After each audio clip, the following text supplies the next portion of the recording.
Channel में सबको नमस्ते प्रणाम। चलते हैं दुल्हन उतारते समय गीत गाते हैं। ढेर सारा प्यार दुलार दीजिए।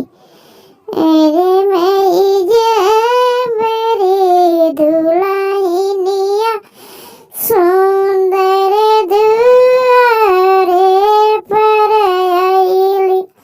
अरे मैं बरे दुल्हनिया सुंदर दुआरे पर आइली। अरे माई ससुर हो कौन ससुर के हियारा जुड़ैले। अरे माई ससुर हो कौन ससुर के हियारा जुड़ैले। अरे माई जबरे दुल्हनिया सुंदर दुआरे पर आइली। अरे माई जबरे दुल्हनिया सुंदर दुआरे पर आइली। अरे माई जबर दुल्हनिया सुंदर दुआरे पर आइली।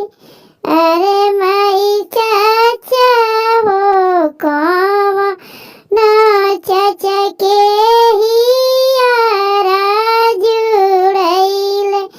अरे माई चाची हो कौन चाची के हियारा जुड़ैले।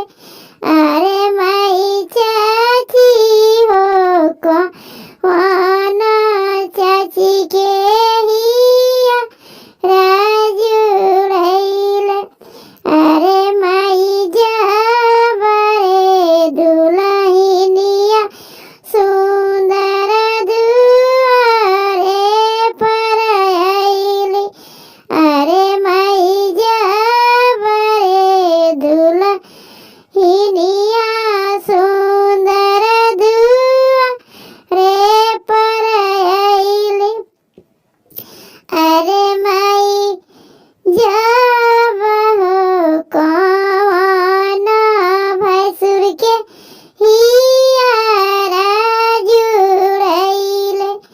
अरे माई तब हो कौन भैंसुर के हियारा जुड़ैले। अरे माई तब हो कौन गोतिन के हियारा जुड़ैले। अरे माई तब हो कौन